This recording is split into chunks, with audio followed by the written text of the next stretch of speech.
খুকু যেন অপুমার রূপে আমার কাছে ধরা দিয়েছে। ঠিক সেই রকম প্রাণোচ্ছল, সেই রকম চঞ্চল, সেই রকম সপ্রতিভ, সেই রকম বুদ্ধিমতী, পড়াশুনো করার ইচ্ছে, স্বপ্ন দেখা মেয়ে, একটা স্বপ্ন দেখা মেয়ে যে তার স্বপ্নকে ছুঁতে চায়, সে পড়াশুনো করতে চায়, সে পড়াশুনো করার জন্য যেখানে খুশি যেতে চায়, এই রকম একটা মেয়ে। সেই রকমটা ঠিক অপুমা। অপুমাকে দেখলে আমার আমার খুব খুকুর কথা মনে পড়ে, আমি খুব শান্তি পাই, যেন মনে হয় খুকু আমার কাছে আছে, অপুমা সব ভুলিয়ে দিয়েছে। না, আমি আজ এসব কথা বলবো না, এসব কথা বলে আপনাদের ভারাক্রান্ত করতে চাইবো না। না না না, অপুমা ভালো থাক, অপুমার সুখে থাক, তাহলেই সব সব ভালো থাকবে। আপনারা কথা বলুন। হ্যাঁ, আমার আবার অন্য আত্মীয় স্বজন আছে, তার আবার কি মনে করবে, আমি ওদিকটা দেখি। হ্যাঁ আচ্ছা, হ্যাঁ হ্যাঁ হ্যাঁ আচ্ছা।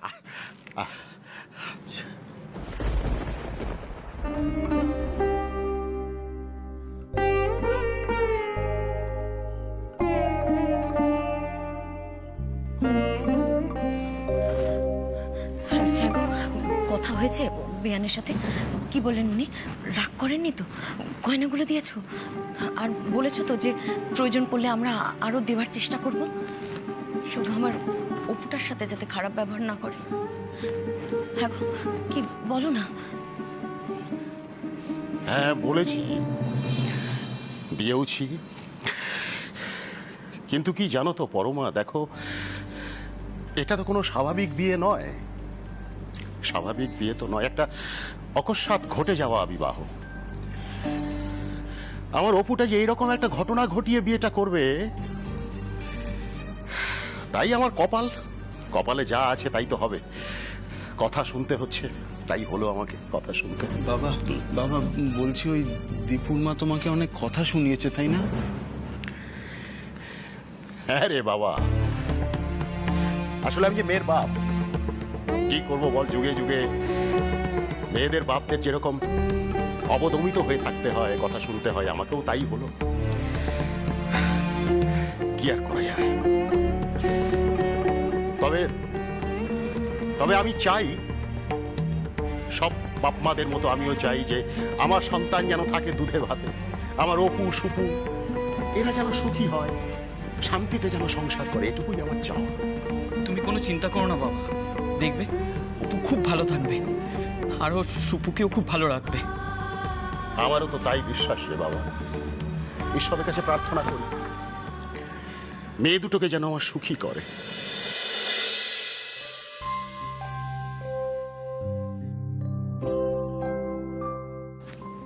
প্রিয় দর্শকবৃন্দ, আপনাদের সকলের প্রতীক্ষার অবসান ঘটল অবশেষে। আজ নাটকের প্রধান কুশীলব মানে বর এবং কনে এসে গেছে। টানটানা!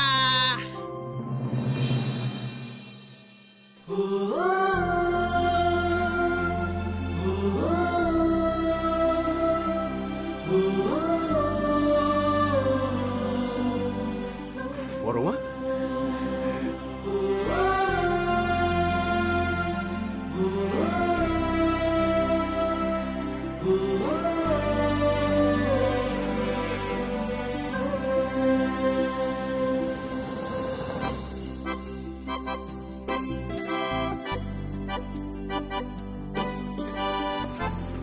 আয় অপু, আয় বস এখানে।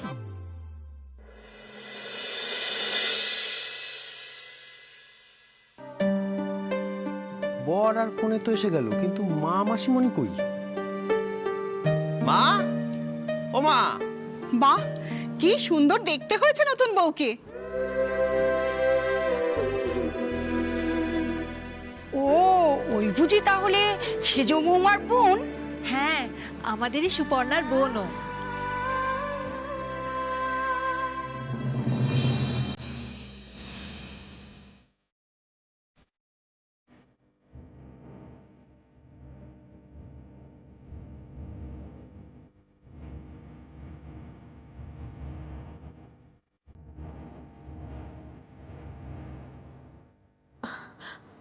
মা কোথায় গেল?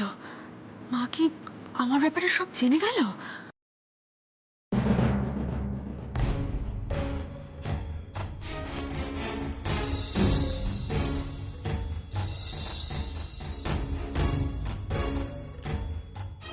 দেখ দিদি, দেখ কিরকম দাঁত বার করে হাসছে, দেখ। দেখেছিস? দেখ, তোর দেওয়া শাড়িটা পরেনি কিন্তু, অথচ শাড়িটা যে নষ্ট হয়ে গেছে সেটা তোকে বলার প্রয়োজন মনে করেনি।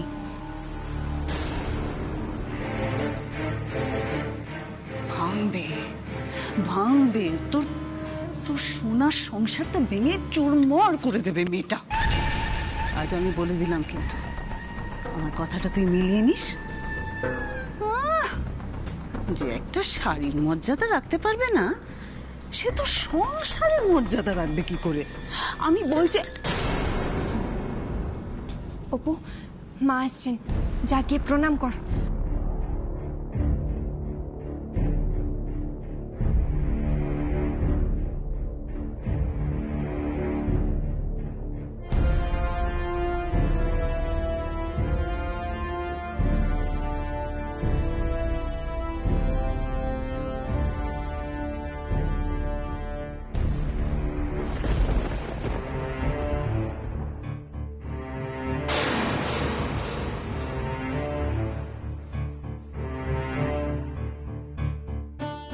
বৌভাতের অনুষ্ঠানের জন্য যে শাড়িটা আমি পরতে দিয়েছিলাম সেটা কোথায়?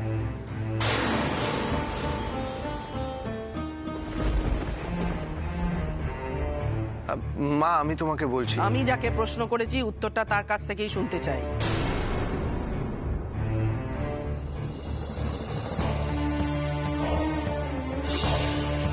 কি হলো কি?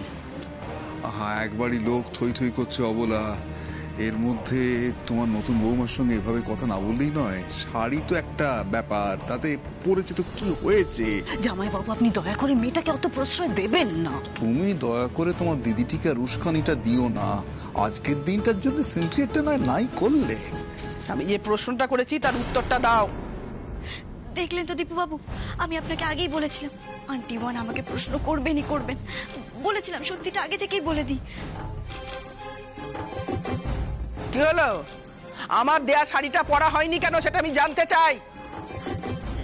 শাড়িটা ছিঁড়ে গেছে।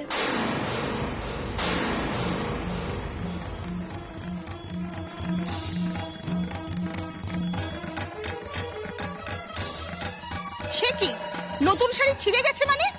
না না, আন্টি ওয়ান আমাকে নতুন শাড়ি পরতে দিয়েছিলেন, কিন্তু শাড়িটা ছিঁড়ে গেছে।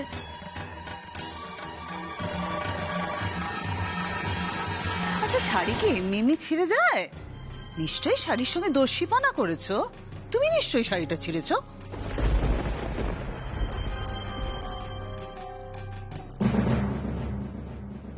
সেরেছে রে। অপু এক্ষুনি আমার নামটা বলে দেবে না তো? মাথা ঘুরছে। এই কি কি এই কি তোমার মাথা ঘুরছে? উমা, কেন এত মাথা ঘুরছে কেন গো? কুচু, তোমার কোল জুড়ে কুচু আসতে চলেছে। উমা, তাই কুচু থেকে দূর বাবা, এখন এত কথা বলতে গেলে কেঁচো খুঁড়তে কি উঠে বেরিয়ে পড়বে।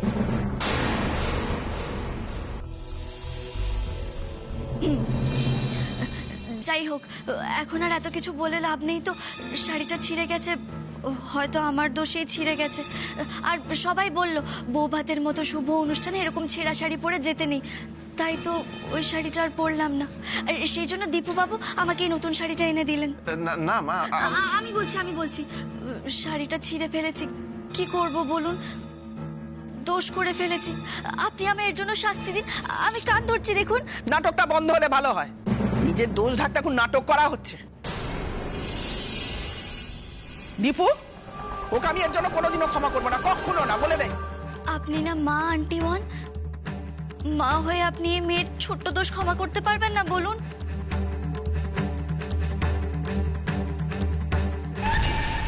কেসটা কি? অপু আমার নামটা না বলে নিজের নামে দোষটা নিয়ে নিল কেন? আমাকে এইভাবে বাঁচিয়ে দিল কেন? তবে কি ওর অন্য কোনো প্ল্যান আছে? আরো বড় কোনো প্ল্যান? অপু কি এরপর এই কথা বলে আমায় ব্ল্যাকমেইল করতে চায়? কি হলো আন্টিবান, বলুন না বলুন। কি আবার বলবো? যে মেয়ে একটা শাড়ি সামলিয়ে রাখতে পারে না, সে সংসার সামলাবে কি করে শুনি? অবলা, মিটে গেছে তো, এখন একটু চুপ করো না। আর কত চুপ করিয়ে রাখবে বলো তো তুমি? বিশ্বাস করুন, আমি ওই ছেঁড়া শাড়িটাই পরতে চেয়েছিলাম। আমি বলেছিলাম ওটা তো মায়ের দেয়া শাড়ি, ওতে মায়ের আশীর্বাদ আছে।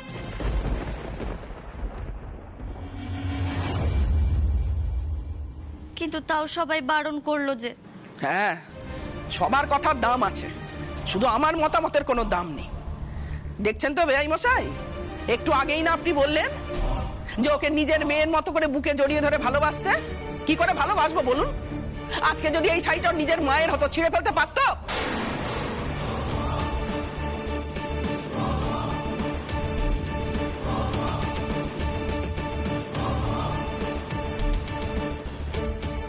সত্যি অপু, একটা শাড়িও ঠিকভাবে সামলে রাখতে পারিস না। দেখুন মেয়েকে কিভাবে মানুষ করেছে, নিজের চোখে দেখুন।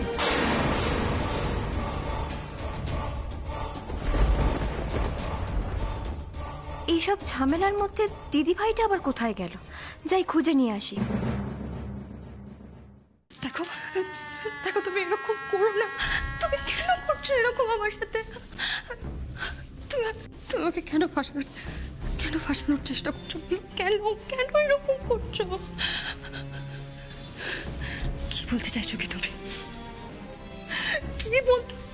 কি বলতে চাইছো? তুমি ওকে ব্ল্যাকমেল করছো? আমার বিশ্বাস ভরসার এই প্রতিদান দিচ্ছ তুমি?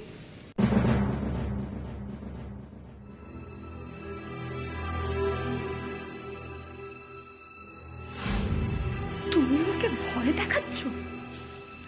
শোনো, তুমি কিন্তু এটা ভেবো না যে আমি চুপ করে বসে থাকবো। আমি কিন্তু সবাইকে বলে দেবো। আর এবার ছোট্ট ভাইকে বললে কিন্তু ও তোমাকে ছেড়ে কথা বলবে না, বলে দিলাম। দিদি ভাই, এই দিদি ভাই,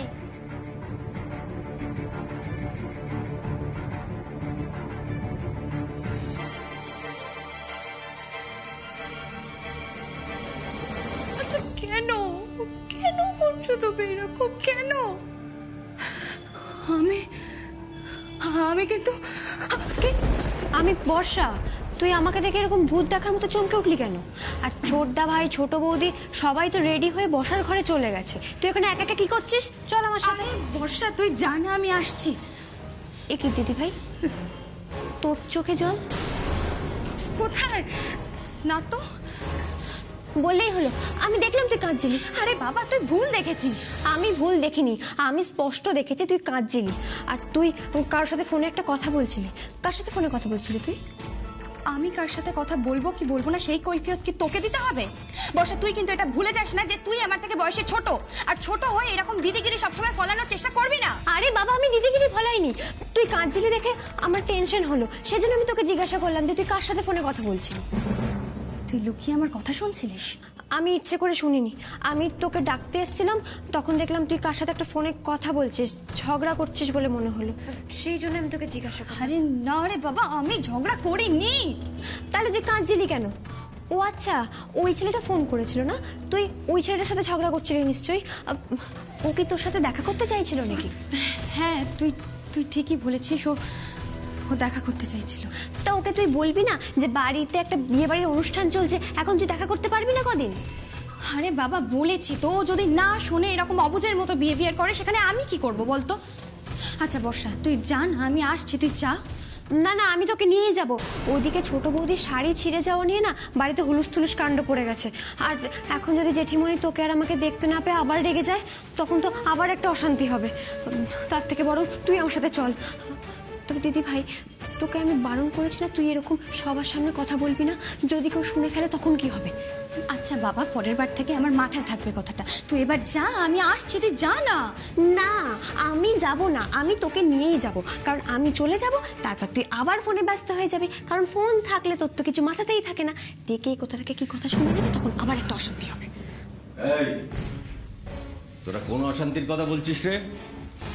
হ্যাঁ, কোন অশান্তির কথা?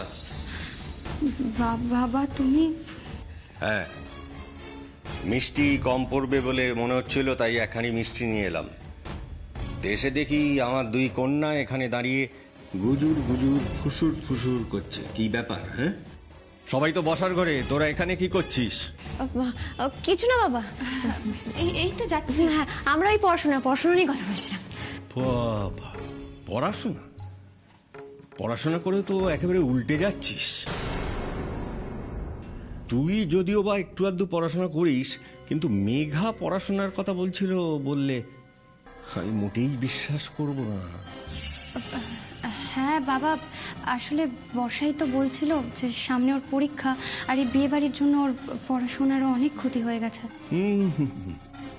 সারা বছর ফাঁকি দিয়ে এখন বিয়ে বাড়ির দোহাই। ঠিক আছে, আজকেই তো বিয়ে বাড়ির শেষ দিন, তা কাল সকাল থেকে দেখবো তোরা কিরকম পড়াশোনা করিস। না বাবা, কাল সকাল থেকে খুব মন দিয়ে পড়াশোনা করব। দেখবো কোন। আমি একটা কথা বলি আন্টিওয়ান, আপনি আমাকে এখানে সবার সামনে প্লিজ বকাবকি করবেন না। এটা সবাই ভালো চোখে দেখছে না, এটা নিয়ে পরে সবাই আপনার পেছনে হাসাহাসি করবেন।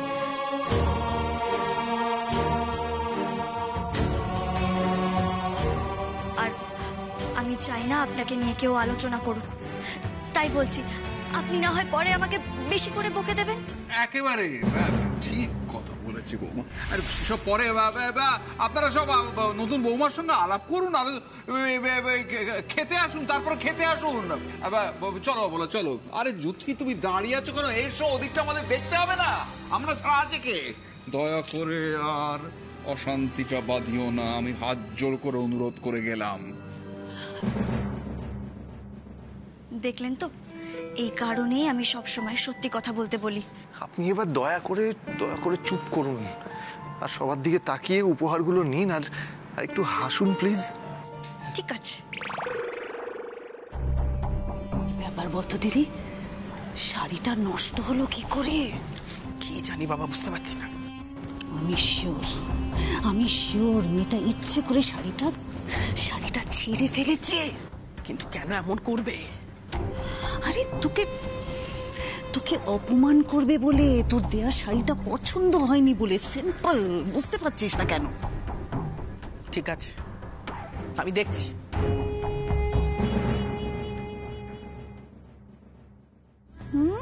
কচু পড়া করবি তুই, অবলা মুখার্জি। এই অপুর পাল্লায় পড়ে তুই যে পাল্টি খাচ্ছিস, সেটা আমি বেশ বুঝতে পারছি। তোদের শাশুড়ি বৌমার মধ্যে আমি মিল নয়, ভাঙন ধরাবো। তোরা হলি দুজন দুটো সমান্তরাল সরল রেখা, যেই দুটো রেখাকে আমি কখনো মিলে মিশে এক হয়ে যেতে দেব না রে, কখনো না। আচ্ছা, আমি যাই। এই ভারী মিষ্টির হাঁড়িটা নিয়ে আমি আর দাঁড়িয়ে থাকতে পারছি না। যাই, খাবার জায়গায় রেখে আসি, বুঝলি?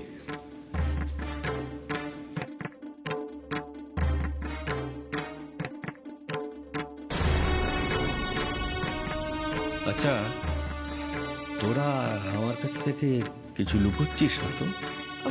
না না, লুকাবো কেন? কিছু লুকোচ্ছি না। কিন্তু মেঘার চোখ মুখ এরকম দেখাচ্ছে কেন? কিরকম ফোলা ফোলা? কাঁদছিলি নাকি? না না বাবা, আমি কাঁদতে কেন যাব বলো তো? আসলে আমরা এদিকে এসেছিলাম ছবি তুলতে, তাই না বল? হ্যাঁ হ্যাঁ, ছবি।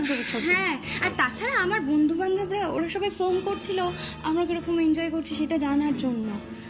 তা তোদের কোনো বন্ধু বান্ধবদের নেমন্তন্ন করিসনি দীপুর বৌভাতে? না বাবা, আসলে সবাইকে তো বলা হয়নি, আর এত তাড়াহুড়োর মধ্যে বিয়ের ডেটটা ঠিক হয়েছে যে। আচ্ছা, ঠিক আছে, তোরা এখানে আর থাকিস না, বসার ঘরে যা। তোদের অনেকক্ষণ না দেখলে বৌদি আবার রাগ করবেন। একটা কথা তোদের দুজনকেই 1000 বার বলেছি, জেঠিমণিকে সব সময় খুশি রাখবি। জেঠিমণির সামনে সব সময় ভদ্র, সভ্য, বাধ্য, বিনয়ী হয়ে থাকবি। দেখবি তাহলে জেঠিমণি তোদের কত ভালোবাসবেন। নিজের হাতে সাজিয়ে গুছিয়ে তোদের দুজনেরই বিয়ে দেবেন। আর কতটুকু সাধ্য বল? হ্যাঁ বাবা। সেই জন্যই তো বলছি, এমন কিছু করিস না, এমন কিছু করার চেষ্টাও করিস না যাতে জেঠিমণি তোদের ওপর রেগে যায়। মাথায় থাকবে কথাটা? হ্যাঁ কিরে, থাকবে? আমি যাই। সারাক্ষণ খালি জেঠিমণি জেঠিমণি আর জেঠিমণি। আরে আস্তে কথা বল, কেউ শুনতে পারে। শুনতে পেলে তো আর কত এইভাবে জেঠিমণির ভয়ে ভয়ে কাটা হয়ে থাকবো, বলতে পারিস? তবে কি জানিস তো দিদি ভাই, আমাদের এই ভয়ে ভয়ে বেঁচে থাকার দিন এবার শেষ হতে চলেছে। আমাদের অপু বৌদি মানে ছোট বৌদি আমাদেরকে এই ভয়ের শেকল থেকে বের করে আনবে। সত্যি বলছিস তুই? এটা আমার বিশ্বাস বলতে পারিস। আমাদের ছোট বৌদি মানে অপু বৌদির কিন্তু খুব সাহস, খুব তেজ, আর জেঠিমণিকে একদম ভয় পায় না। ঠিক বলেছিস। এরপর থেকে আমাদের দুরূপের তাসটা কিন্তু ছোট বৌদি ভাই হবে।